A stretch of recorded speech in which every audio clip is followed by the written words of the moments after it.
J'ai entendu le Seigneur dire : « Qui vais-je envoyer et qui va marcher pour nous ?» J'ai répondu : « Me voici, envoie-moi. » Wilhelm Stein Jr. était le fils d'immigrants allemands. Il naquit à Campinas, Brésil, le 13 novembre 1871. À l'âge de 17 ans, il se révéla être un jeune homme estimable, consacré à ses études et ayant devant lui une brillante carrière aux ateliers métallurgiques Krahenbuhl à Piracicaba, Brésil. Il épousa Maria Krahenbuhl, la fille de l'un des fondateurs des ateliers métallurgiques Krahenbuhl. Le jeune homme décida de rester dans cette région qui promettait de beaucoup se développer. Cette prospérité attira les représentants évangélistes adventistes Aby Stauffer et Albert Bachmeyer pour y vendre des livres adventistes en allemand. L'un de ces livres, La tragédie des siècles, tomba entre les mains de Stein, qui le lut avec un profond intérêt. Wilhelm Stein Jr. accepta les vérités présentées dans ce livre. Sa vie personnelle suivait maintenant un nouveau rythme qui incluait un repos hebdomadaire, le sabbat. En 1895, le pasteur Frank Westphal, récemment arrivé des États-Unis, était en voyage en tant que dirigeant de l'œuvre adventiste du 7e jour en Amérique du Sud. Il entendit parler de Stein et décida de lui rendre visite.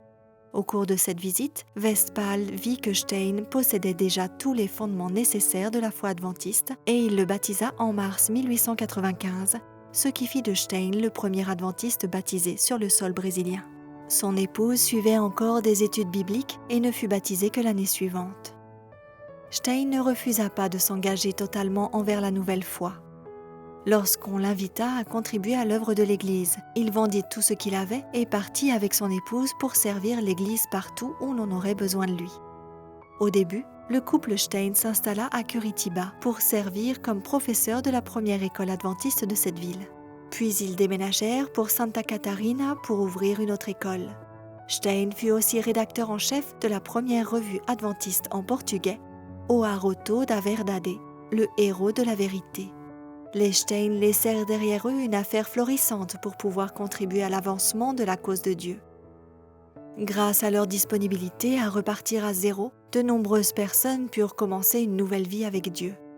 Le Seigneur vous invite peut-être à tout laisser derrière vous et à le servir.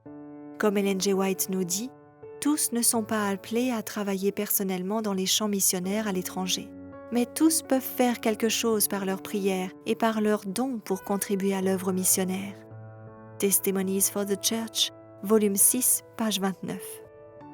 En apportant régulièrement vos offrandes de promesses pour soutenir financièrement les efforts missionnaires mondiaux, vous participez aussi à l'œuvre finale de Dieu en faveur de ce monde. Changer la vie des gens pour l'éternité. Vous pouvez dès maintenant demander à Dieu de faire de vous un instrument entre ses mains, même si vous n'êtes pas appelé à travailler dans des pays étrangers.